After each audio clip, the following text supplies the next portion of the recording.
Welcome to Positive Talk with Kevin McDonald. Hey, that's me. Hi, and welcome to Positive Talk. Our show features the best positive stories and people from around the globe as we endeavor to answer the universal question of why am I here and what is my purpose? Understanding that can change everything, and knowing your greatness is fundamental to living your best life. So join us right now as together we work to create the adventure of our lifetime.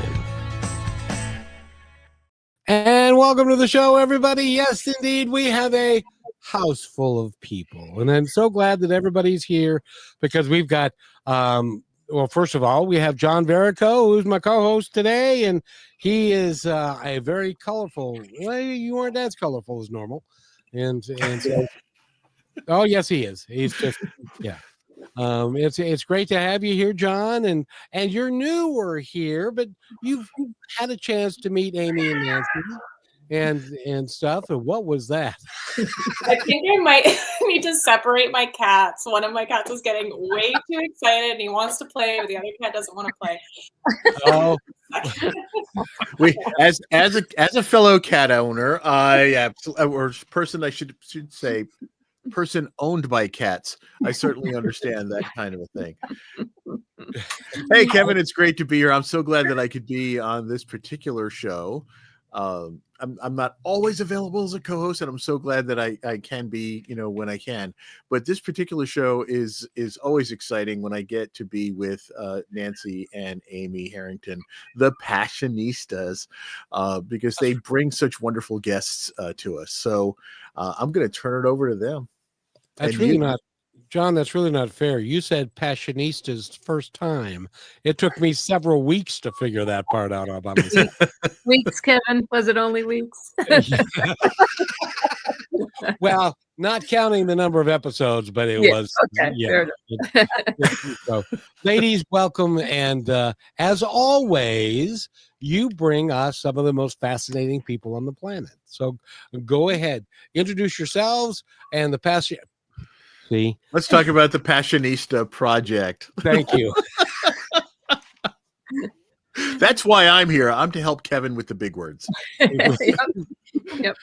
English is my second language. Anyway, go ahead. Go for it, Nan. Hi, everyone.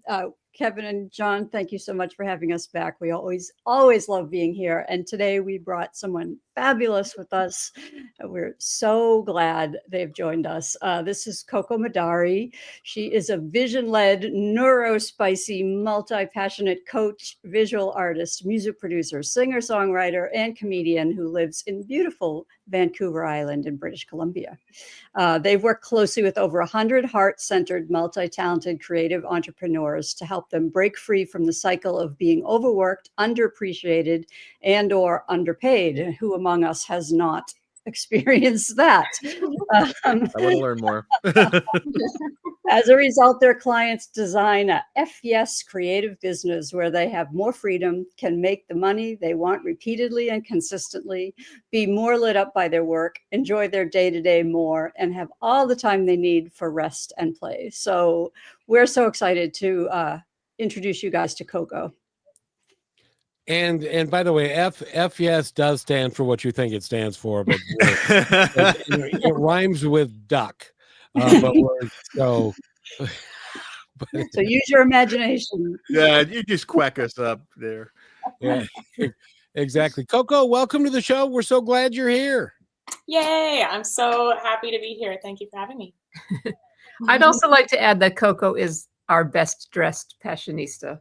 Yes. And I think all the other Passionistas who are listening would agree. But if you're listening to this on the radio, you might want to check out the YouTube video. Check out the YouTube video because I love the colors. Absolutely. I'm usually the one in the Hawaiian shirt and bringing the color, but Coco, you got me blown out the door today. I actually get most of my clothes from clothing swaps or like thrifting. I got this amazing piece. It has like, my cats have been very much enjoying this today. When I was doing yoga, tassels they were, like, on the all sleeves. Loving it. I was actually just thinking the other day about how my fashion sense has grown and evolved over the years and how just like appreciative I am of my past self for being willing to have really ugly outfits and really try out things. And it brought me to this place where I like know what I want to wear now. Yeah, sometimes you have to go too far and then rein it back in, right? Exactly. Do you? Well, some of us don't even know we're wearing ugly things until somebody points it out, you know?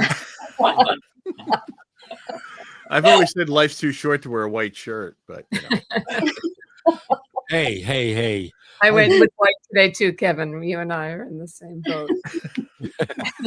But you see, the beautiful thing about you is that you have got this beautiful head of hair that goes down, so it covers some of the white.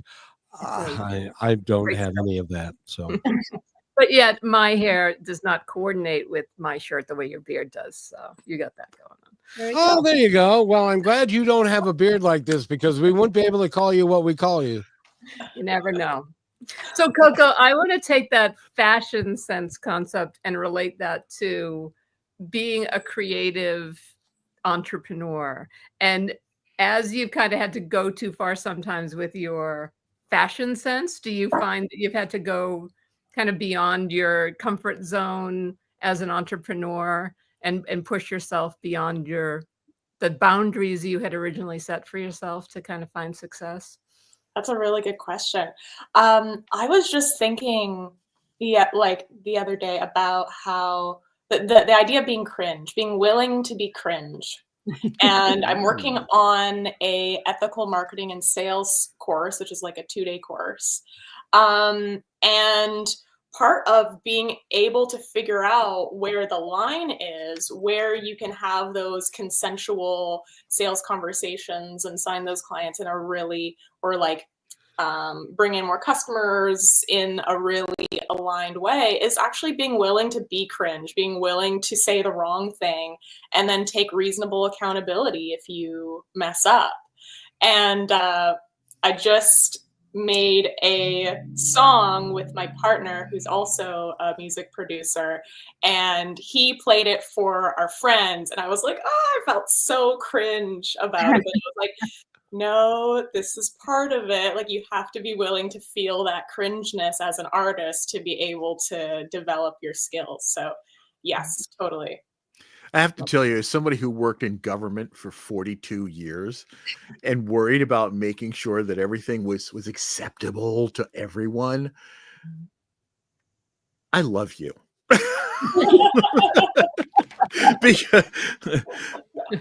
because I'm the guy who tried to take chances, but also used to try to rein people back so that they weren't too crazy out there.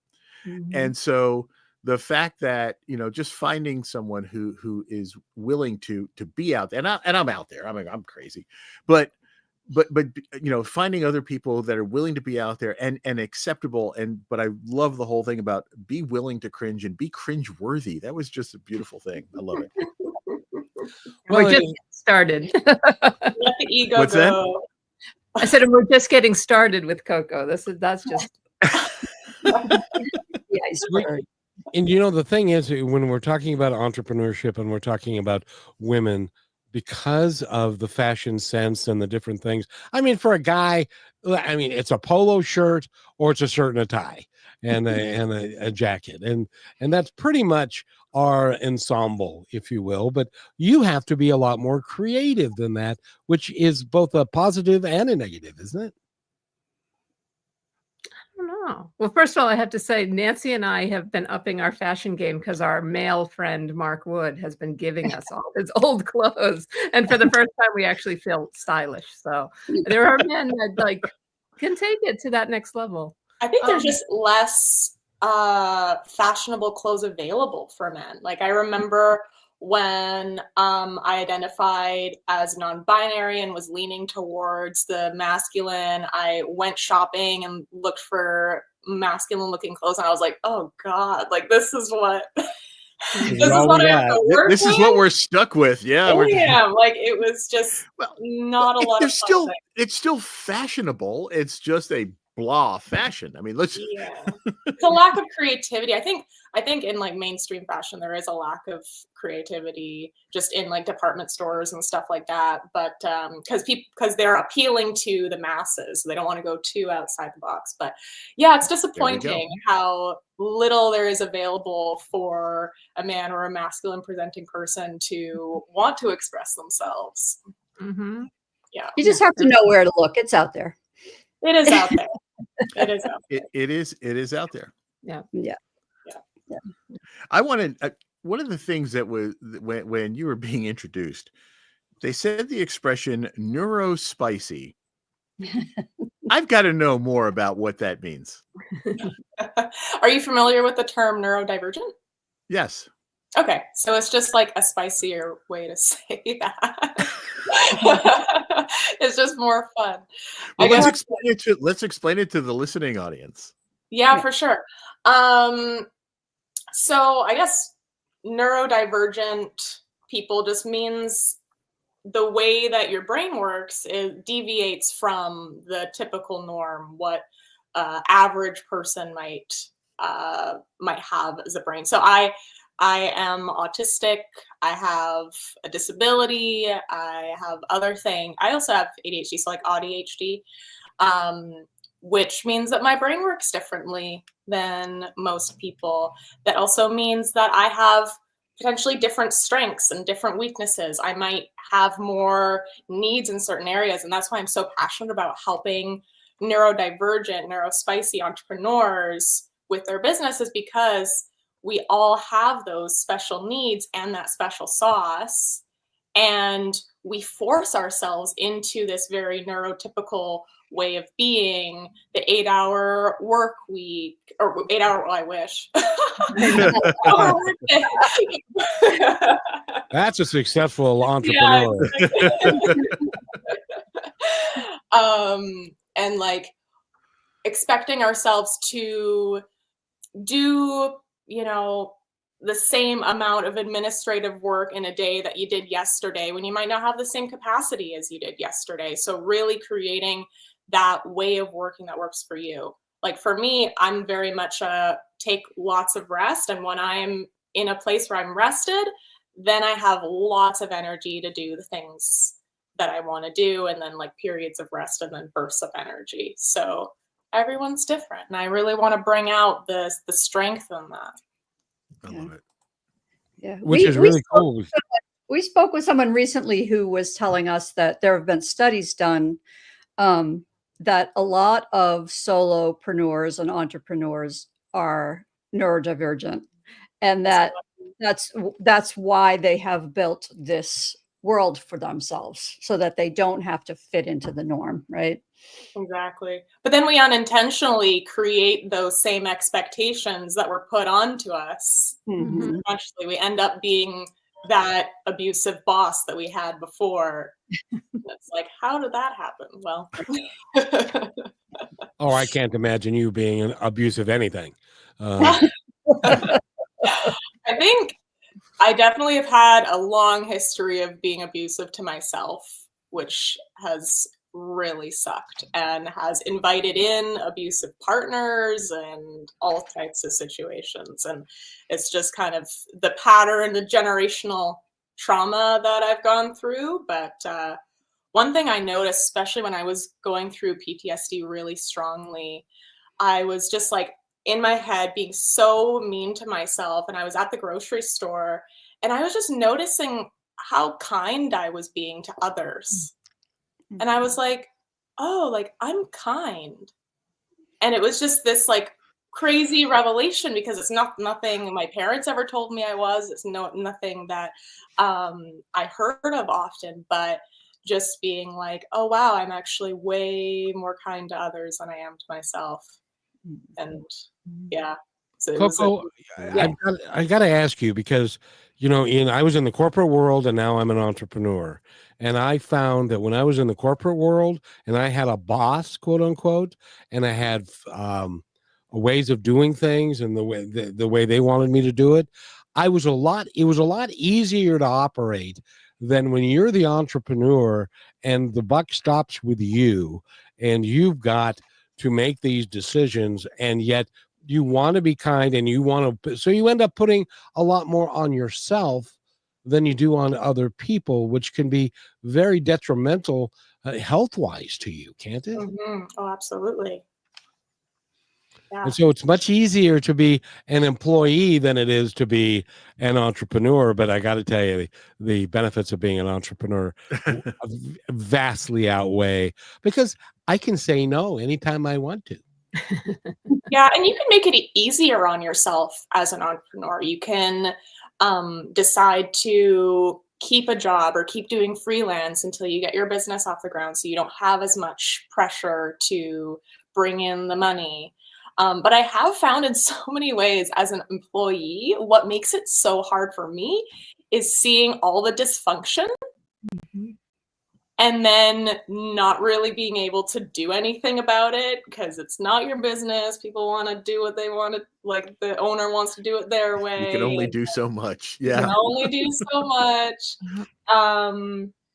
Yeah, whereas as an entrepreneur, like you can experiment and try things out. And if you are really intentional about lowering the pressure as much as you can, then you can really have fun and be creative and try things. And that's when it's really fun. But not all of us have that privilege or able to access those things. I can tell you one thing about being an employee for most of my adult life was that I found how badly needed my services would be as an entrepreneur, helping to fix these kinds of situations, and being on something like Positive Talk Radio, where we can spread positivity and good news and good works out there to help people, overcome the challenges that they're going through in the workplace. So I found my niche by being an employee. Like, oh, I can fix. Boy, now I'm on the outside. I can have more influence on trying to fix this. But when I'm inside, people didn't listen to me. Coco, I'm willing to bet that at one point in your career as an employee, you had a management type person. This is what happened to me. I was working in broadcasting with a gentleman who had bought my show, and I was now working for him. And after like 2 months of that, he came to me and we had lunch together, and he said, you're not a very good employee.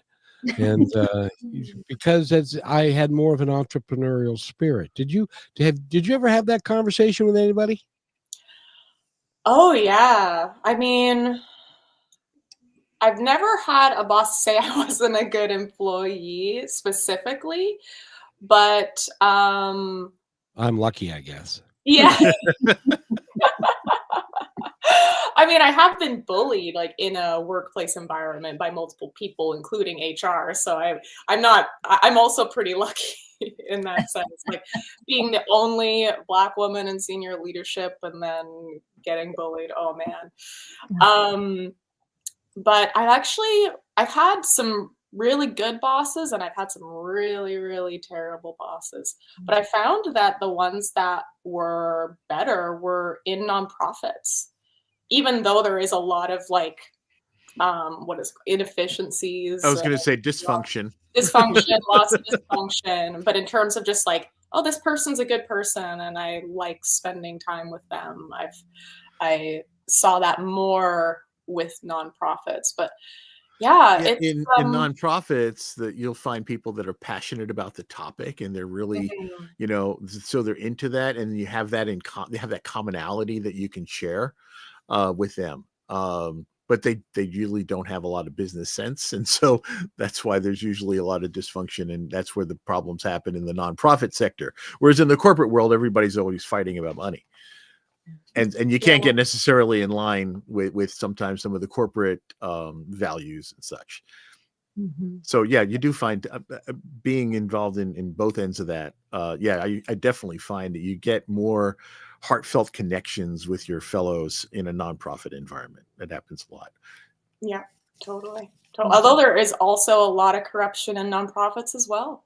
There's all sorts of things. So I would say, regardless of if you're a employee or entrepreneur, it's really your authenticity, you being who you really are, that's going to attract the people who are going to be, more cool. Coco, Right. that's a great place to begin. Did you, where or when in your life, it happened when I was 42 in mine, when I looked back and I said where I was going, and I said, okay, why am I really here? And what am I really here to do? So far, this ain't it. Did you have that conversation with yourself? Oh yeah, totally. Yeah, what actually brought me to becoming a coach was I was right at the end of a abusive relationship. He was super controlling, all the things. I won't get super into it, but there was something that I wanted to do for myself, for my health, that he didn't approve of and he didn't want me to do. And he said, if you do that, then I'm breaking up with you. And this is something that he did many times to try to manipulate me and all that. And something snapped in me where I was just like, this is like, I must have been my angels or my ancestors or something, or my higher self swooping in and being like, this is your chance to get out. So I just like pretended that I was super upset about him breaking up with me, and I got out. I had no idea. I like that pretended she was super upset. Yeah. But they never were upset. They was like, oh, this is terrible. Okay, bye, see you later. Yeah, exactly. No, please, no. It would have been more damaging. Okay. What was that? Got a lot too. It would have been even better if you just went, okay. Well, it was a bit complicated because I think I needed to make that move. But one of the things that made it so abusive that he didn't want me to go to therapy. That was one of our big first fights, is me wanting to go to therapy and him having a really explosive reaction to that. And so as soon as we broke up, I knew that my brain was just mush. I knew I wasn't myself, and I was like, I dove right into therapy and read every single self-help book that I could, watched TED Talks, and I knew that he was going to try to get me back about a month after he broke up with me, because of course. And he realized what he lost. Yeah. And but I made the goal with myself that I would be strong enough to be able to say no when he did come back. Because I knew that without therapy and without help, I wouldn't have the strength to say no. So yeah, I did, and I was able to do, like, sure enough, it happened, and I was able to say no. And after that, I saw myself just doing more creative things and being like, oh, these people that I used to see as like dressing eccentrically or kind of goth or going to festivals or whatever, people who I would normally avoid because I was like, oh, I don't want to be like seen as weird or whatever. These are the people that I actually want to hang out with. And I started doing hula hooping and clowning, and I started performing, and I was like, oh, wow, like this is something that I actually have been wanting to do, but haven't been letting myself do it because I've been sticking myself in this box, working my 9 to 5, doing what I think I'm supposed to do with a boyfriend and an apartment and all the things. But yeah, that was the big moment for me, is that breakup that brought me to being able to really soar with self-development and healing and all that. And I just want to point out for people that are listening here that what he did to you is classic narcissistic behavior. Yep. Very classic, yeah. Because he threatened you, and then he said, I'm going to break up with you. And then when you said, well, okay, well, fine. And then it was like, no, wait a minute. That didn't work out well at all. So now I'm going to go back and going to repeat the patterns. And thank goodness that you had the intestinal fortitude and the support that you needed to get out from under that so that you could live the life that God wanted you to live. What do you think about that? Oh yeah, I'm all for it. I'm grateful for that relationship because I was in it for a reason. When I first got into the relationship, I didn't trust myself at all. I needed someone to tell me who I am, what to do, what's right, what's wrong, because I didn't know, because I didn't trust myself at all. And I also was like so brainwashed by the patriarchy and being like, I haven't had a boyfriend yet. That must mean I'm worthless. And I'm 20 and all my friends have had boyfriends. And, and this was like a serious thing. I literally thought I was worthless without having a partner. And yeah, God was like, okay, you think you want a partner? Well, here you go. Oh yeah, there's that watch out what you ask for kind of a thing right there. Look, we always make that mistake, right? We compare ourselves to other people and what they have and what we don't have and what we should have because we think we should have this at a certain point in our life and all of that. I did that, been doing that my whole life too. But it took, it takes a while to realize the only people we need to compare ourselves to is who we were yesterday, and just look to constantly improve ourselves. And with that, I'm gonna say this, Kevin. I'm not sure if we have to or not, but is it not time for a commercial break? I don't know what you're talking about. These. Just to fill everybody in, sometimes because it's my show and I'm not a very good employee, we'll do a commercial break and sometimes we don't. But this conversation is so special, and the Passionistas are my favorite guests in the whole world. And so we tend to, I make my assistant do more work because she inserts the commercials, but I don't make you guys go through it. So. That's how that works because Coco, these two ladies are, I've had such fun talking to them. How did you meet these two? I think it was an introduction. I can't remember if it was an introduction or if we just found each other on LinkedIn. I think it was an introduction because I was having just, coffee chats, like virtual coffee chats with people in the like online business industry. Mm-hmm. And she was like, you have to meet these people. And then we got introduced and then I was on your podcast and it was so amazing. Yeah. Yep. And Coco's part of the sisterhood and just always drops in and just gives the most amazing thoughts and information, but also this last week she treated us all with a DJ set that she had done that I've listened to like 3 times now. Have you? Oh my god!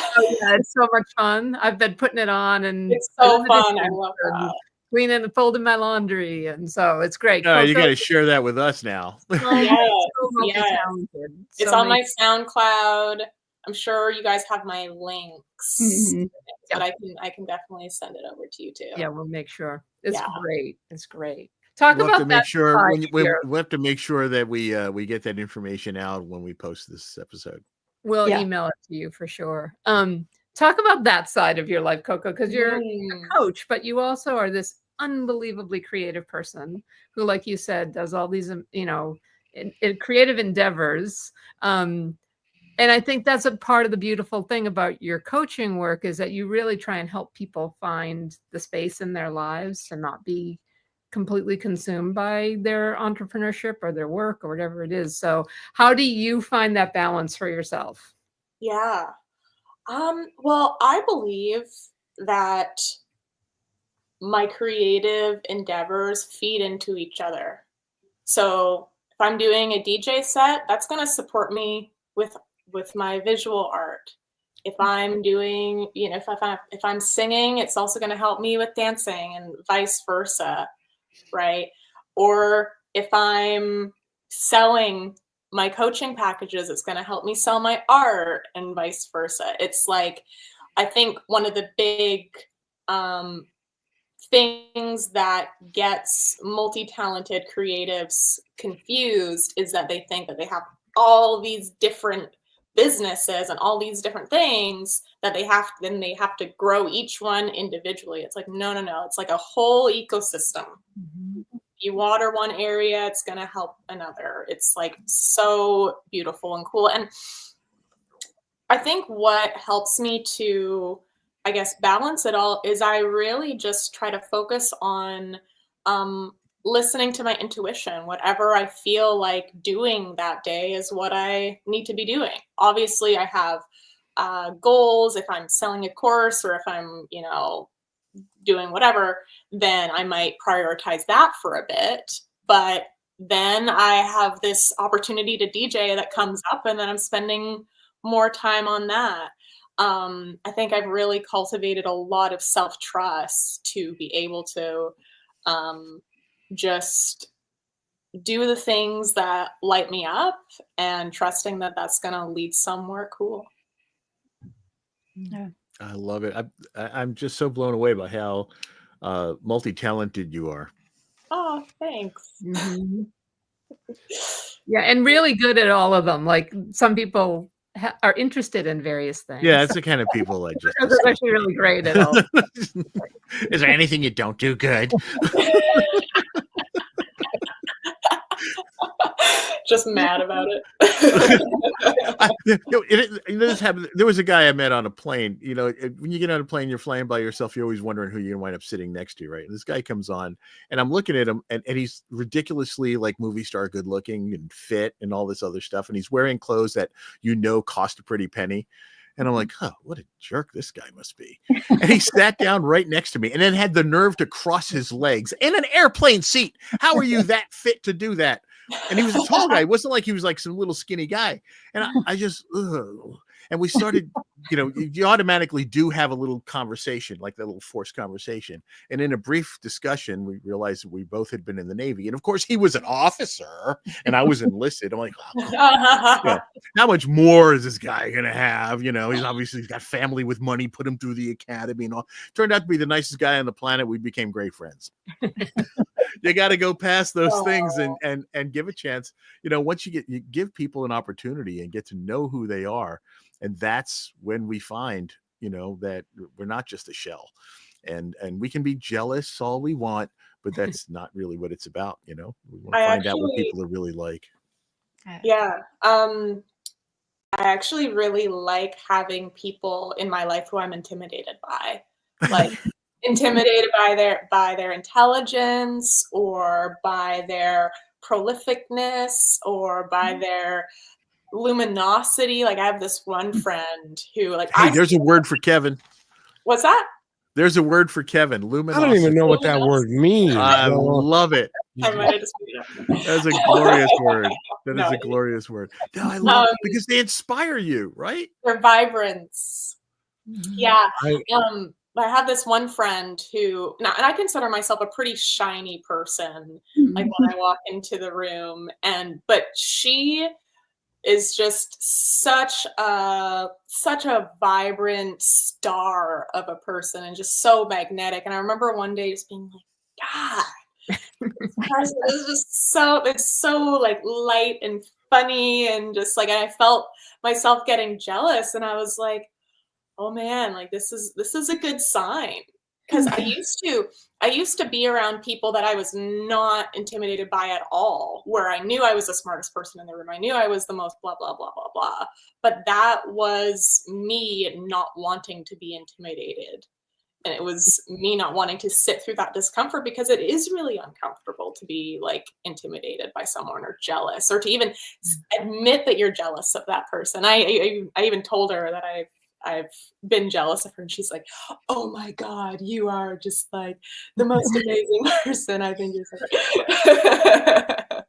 Coco, and this is for you and for everybody else that's listening, is that when you made that decision to allow yourself to go and have relationships with people who intimidated you, the reason you were able to have those relationships is because they thought the same thing of you as you were thinking of them. Because you're the energy that you bring, like when you walk into a room and it lights up and stuff. So it wasn't that you were less than, it was that as you went through it, you learned that you were equal to, and in some cases more than. But I want to touch bases with you about your experience of the sisterhood, because the sisterhood is a really, really, really important aspect of of what Nancy and Amy have put together to bring people together in a social setting that and to be part of each other and to help each other. Explain your experience of that. Yeah, that's a really good question. So over the past 3 years, I have spent over $200,000 on coaching programs. And part of that was because I was You didn't take mine. Oh, sorry. Yeah. Part of that was because I was being financially abused by some coaches. But because of all of that experience, I have been in a lot of containers, a lot of coaching programs, a lot of community-based things. And so with that being said, I would say the Passionistas is definitely one of the best by far in terms of just like the quality of the people there, the people who actually care about doing good in the world, who are really talented, and who are looking to encourage each other. But also what I really like about what you two do is that you create a platform for people, people of color, people with disabilities, and I really actually stand by that. Just you bringing me on the show is such a great example of that, and it's so beautiful. And even your paid membership is super affordable.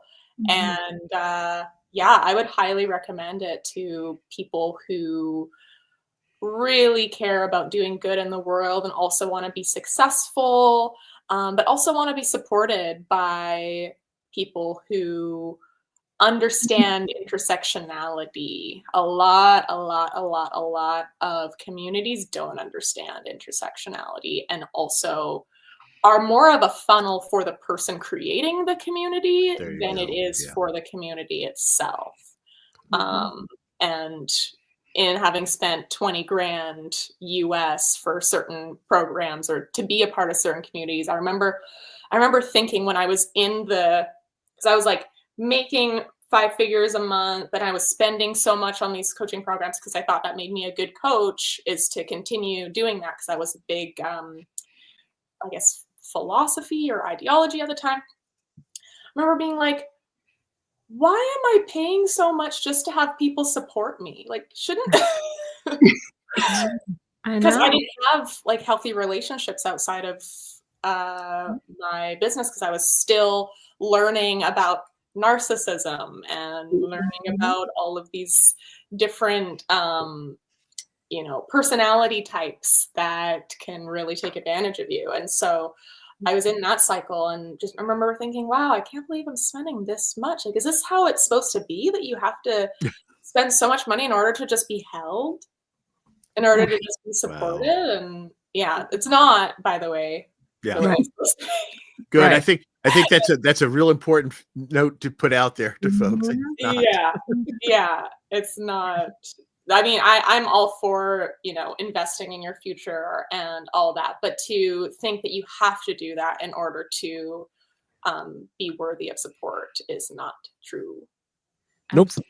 No. Absolutely. It's not. And if you look at Amy and Nancy's faces, you will see how genuine and how loving they are, and that they do things for the right reasons.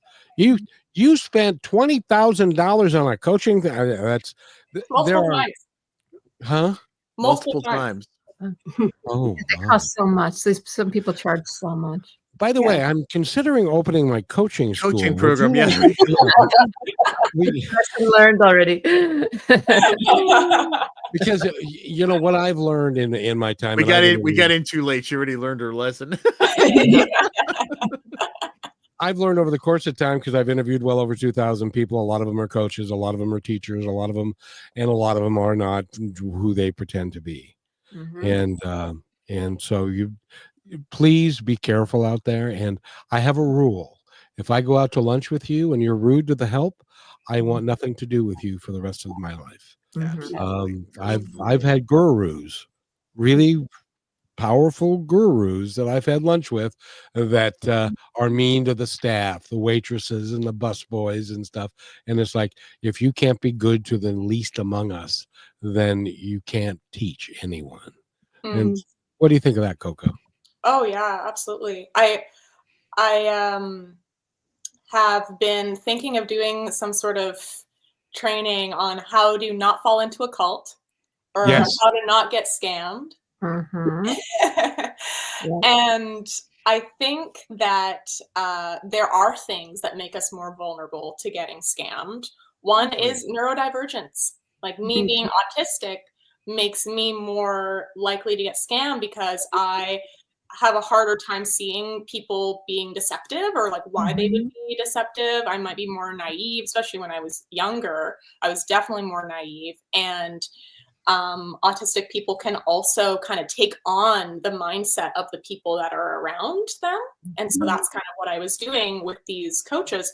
But at the same time, I was also doing my own reading and my own education and all that. So also past trauma can make you more susceptible to falling into this. If you are needing, if you're lonely and isolated, you might be more susceptible to being love bombed, which is a big way that whether it be abusive coaches or people can like lure you in. If you're like isolated and you don't have anyone, and then they just bomb you with all this love, and then you're just like, yay, it's like an addiction.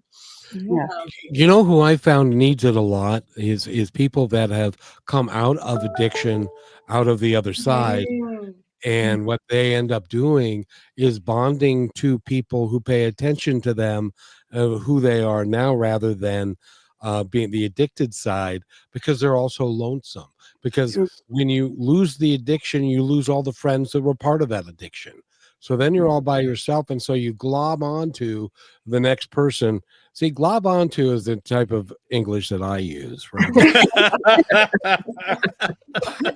Instead of luminosity? Instead of a big word, big words. But a lot of sorry, but a lot of people don't like that. You know what I mean? Well, and being an entrepreneur is a very lonely business. You know, I mean when Nancy and I were really building the community, that kept coming back to us when people were asking us, like, who is this for? And it's like, we are lucky because we always have each other. We always have the connection. That's why we created a sisterhood, was because we wanted people to know they were safe, that they could be themselves, that they if they came in, they were going to be our family. They weren't just going to be people who had to be worried and look over their shoulder. Because even when you have people who support you around you, when you start your entrepreneurial journey, those people might be freaked out. You might be the person bringing in most of the income in that relationship, and now all of a sudden there's instability and they're worried about themselves and their own money. So they're trying to be supportive, but they're really not on solid ground with what you're doing. Or they may be afraid you're going to change, and it's going to change the dynamic of your relationship. And so they're being supportive, but really they're not what you need them to be for you in that time. So building a place where women and non-gender, non-conforming, non-binary people could come and feel like these are people who've been through the journey and they get what it's like to do it alone, and know that no one's there to try and scam you. You know, we've been really lucky, especially as the world has been through a very heightened point of turmoil right now. You know, it's set up as if it's social media. It's looks like Facebook when you come there, but it's not. It's an independent space. And there's been no meanness. There's been no infighting. There's been people, if people don't like what someone has to say or they don't connect to it, they just go to the next post and they connect to someone there. And so it was really important to us. Sorry? I said it's a lesson the rest of the world needs to learn desperately. Yeah, it's like we just want people to feel like they can be themselves, and you know, we may not connect to everything everybody says, but that's okay. people, like, we check every post, we keep an eye on everything, and it's like, oh wow, those two people met and have something in common. That wouldn't have occurred to me. Okay, that's great. They found each other, you know. So it means a lot to us, Coco, that you said what you said about the community, because we, you know, it's what we intended. So yay. And I love what you said, John, about like that it's what people need to learn. And I think a big reason why the world is having so many problems is because we don't know how to trust each other yet. yeah. No. Mm-hmm. No. And a lot of that is unfortunately based on what our previous experience may have been. Totally. You know, that light at the end of the tunnel. Last time it was an oncoming train, so I'm not going to look I again. will say, I will say what got me into that first abusive relationship was I was at a place where I didn't trust anyone. And I actually felt proud of myself, and I felt empowered. I wasn't actually empowered, but I felt like, oh, wow, I don't need anyone. I, you know, don't trust anyone. And that feels like I'm just like my own person, but you can't just be that. Right. And yeah, learning how to trust others is a big part too of how you can protect yourself from getting scammed or any of these things too. Because if you have healthy relationships around you, if you have a good community around you, you're way less likely to fall victim to all sorts of BS. Yeah. Trust is the most important aspect of any relationship of any kind. I mean, when I met my wife, I was in that dark hole. I was in that dark place. I'd gotten burned multiple times. And when I was younger, I was a bullied kid. And so I glommed onto, using Kevin's word, I glommed onto anyone who wanted to show me friendship or kindness. And so I wasn't able to detect that there was an ulterior motive or a different agenda that somebody might have for being nice to me. And I just glommed onto anybody who was nice to me. And so I got hooked up with the wrong kind of people too many times over and over again, and then trusted them way too much before they had proven themselves. And so I was at a point where there was no way I was trusting anybody. And then I would join the Navy, and I'm like, okay, I am not going to trust somebody and have a relationship when I'm thousands of miles. I couldn't trust them when I was in the same neighborhood. How am I going to trust them when I'm thousands of miles away? And I'm watching my shipmates and their relationships, you know, just kind of fall apart because of the distances and the months and months of no contact. I mean, we were gone 6-8 months at a clip. And I said, there's no way I'm ever going to have a relationship with anybody until I'm long out of this Navy thing and stuff. And I'll think about it. And then I met my wife, and there was just something about her, something clicked, and said, this is the one. And sometimes the universe just provides you exactly what you need at the right moment at the right time. And there she was. And we, you know, just had our 39th wedding anniversary. Wow. Congratulations. That's amazing. And sometimes not. And sometimes it doesn't work out. But the thing is, Coco, is that, and I wanted to ask you, because you said this earlier in the show, that you were in the grocery store and you discovered, quite to your surprise, that you were being nice to people and that you were kind and stuff. When did that sink in that was who you really are? Oh, good point. That's a good question. I know that I'm known for that.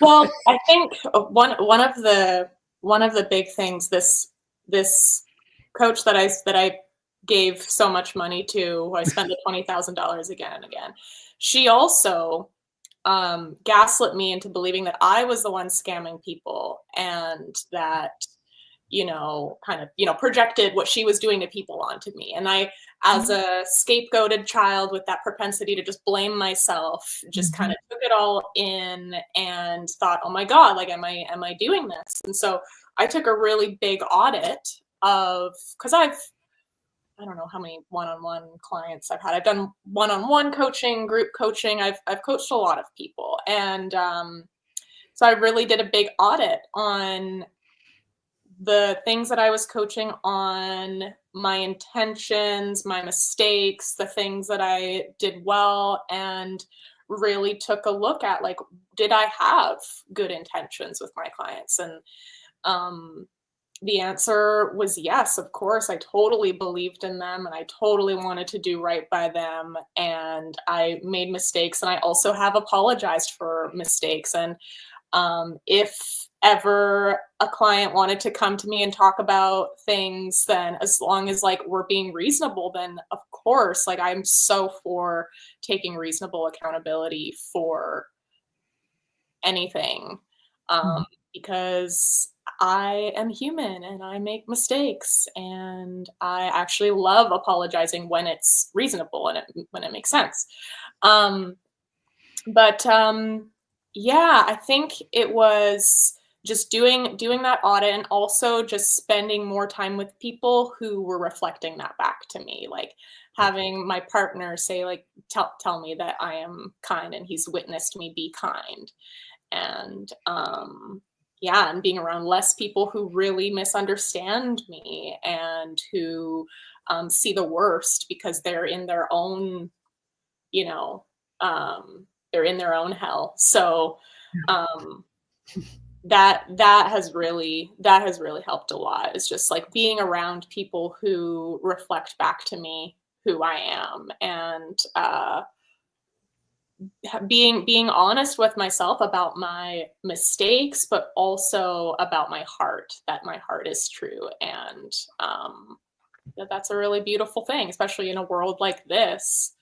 That it's kind of a rare thing, and I've always had a golden heart. So, and you know that deep down that other people see that as well, and the Passionistas saw that in you, and that's why you're here.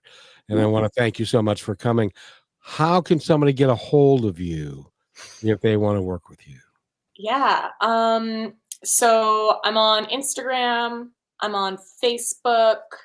I also have a Linktree link with all of my offers, my workbooks, my DJ sets. I want to get together all of my art too, because I'm in art school right now. And what kind of art are you doing? Right is now, it painting or drawing, or is it so it's a 1-year sculpting? program, and the first part of the program is drawing in oil, and then the second part is mixed media and acrylics.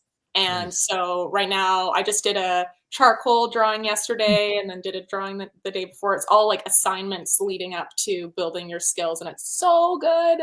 I love it so much. And yes, so more art is coming out. I'm very excited about where it's going. And is there singing stuff out there too? There is singing stuff out there. Yes. I want to hear your singing voice.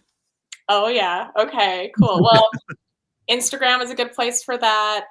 Also my SoundCloud has one of my songs on there, but more music is definitely coming out very, very soon. And yeah, Follow your heart, follow your passion, use your intuition, and good things are going to happen.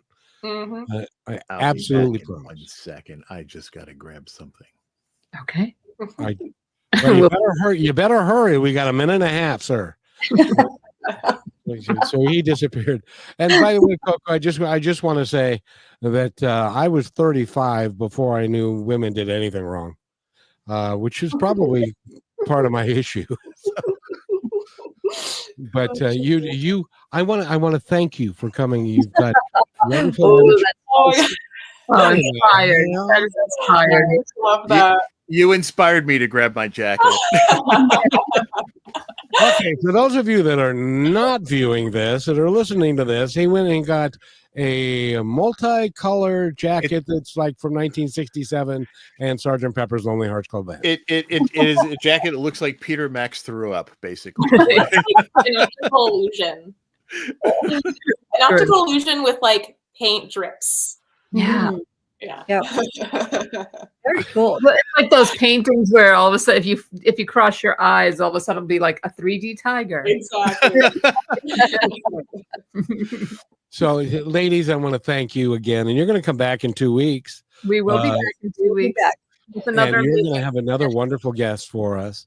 Mhm. And talk. If somebody wants to join the sisterhood, how do they do it? Go to the Passionistasproject.com and there's links to everything there. There's a free membership you can start with. That's everything you need to connect with amazing people like Coco. And it please, has been amazing. I highly encourage you to reach out to her, because she's not. There are a lot of charlatans running around that are convincing people to spend $20,000 because, after all, it's $20,000, but they don't necessarily follow through, and to make sure, and they're not there for the right reasons. It's important to. Do you advocate, Coco? And we've just got a second, but do you advocate interviewing your coach and making sure that they are resonating with you before giving them a dime? Yeah, Or can you give them a dime and then no?